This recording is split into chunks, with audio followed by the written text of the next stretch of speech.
पावसाळ्याच्या दिवसात बाजारात मक्याची कणसं मोठ्या प्रमाणात भेटतात। बाहेर मुसळधार पाऊस आणि भाजलेले गरमागरम गोड कणीस हे कॉम्बिनेशन चांगले आहेत। पण अशा वेळी आपण कणीस भाजून उकडून तर खातो, पण कणिसापासून काही वेगळा पौष्टिक असा पदार्थ तयार करता आला तर एक पदार्थ आहे जो झटपट तयार होतो आणि घरातील लहानांपासून ते मोठ्यांपासून सगळेच आवडीने खातात। ते म्हणजे कणसाचे थालीपीठ। अतिशय साधी सोपी पण तेवढी तोंडाची चव वाढवणारी खुसखुशीत अशी ही रेसिपी आहे। आणि ज्यावेळी तुम्हाला स्वयंपाकाचा कंटाळा येईल ना किंवा काय जेवण करावे हे समजत नसेल, तेव्हा ही रेसिपी तुम्ही बनवू शकता।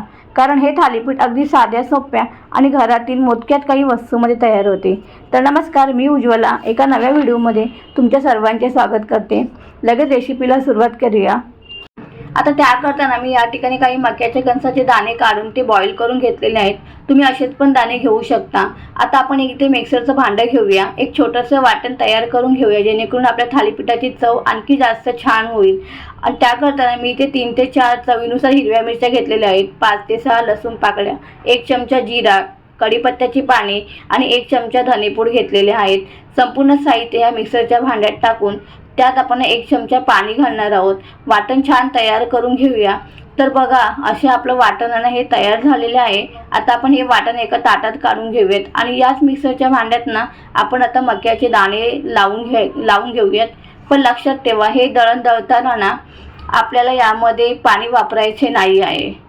तर तुम्ही आता बघू शकता, या पद्धतीने ना मक्याच्या कणसाची पेस्ट आपली तयार झाली आहे। नाही जास्त जाड ना जास्त बारीक। आता ही पेस्ट आपण सेम ताटात काढून घेऊयात। या थालीपीठामध्ये ना तुम्ही तुमच्या आवडीप्रमाणे भाज्या देखील टाकू शकता।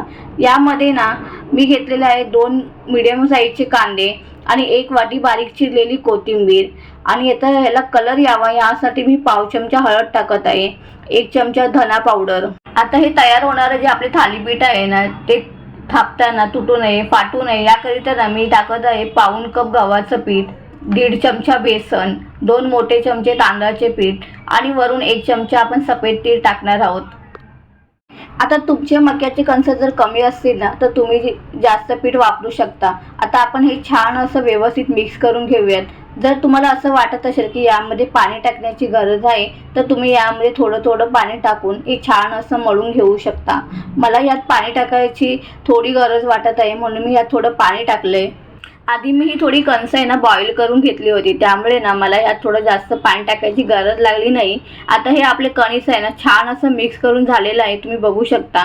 हातात एक गोळा असा घेऊन ना तुम्ही ना हे बघू शकता की छान असं रेडी झालेलं आहे। आता ह्यात आपण चवीनुसार आहे ना मीठ टाकून घेऊया आणि पुन्हा एकदा छान असं मिक्स करून घेऊया। आता हे आपले कणिक मळून तयार झाले आहे। नाही जास्त पातळ वाटत आहे, नाही जास्त बारीक, जसे आपल्याला हवं तसं हे रेडी झालं आहे।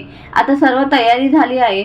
आता तुम्हाला ज्या साईजचे थालीपीठ हवे आहेत त्या साईजचा गोळा घेऊन थालीपीठ थापून घ्यायचे, म्हणजे थापताना काही अडचणी नाही येणार। आता मी एक पोळपाट घेतलाय, त्यावर एक कॉटनचा रुमाल ओला करून त्यावर आता मी हे थालीपीठ थापायला घेणार आहे।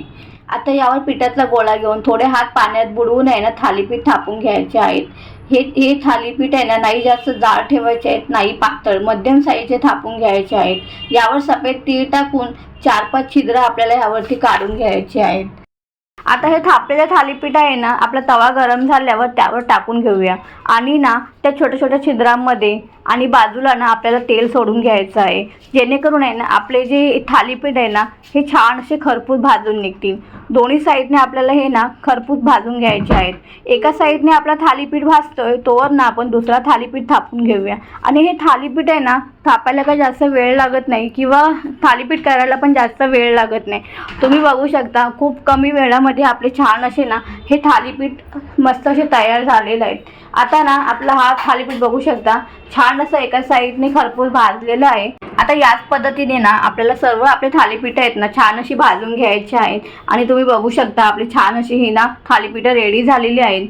जर तुम्हाला ना मक्याची कणसं उकडून किंवा भाजून खायला आवडत नसतील ना तर तुम्ही या पद्धतीने सुद्धा खाऊ शकता, कारण मका देखील आपल्या शरीराला खूप फायदेशीर असतो।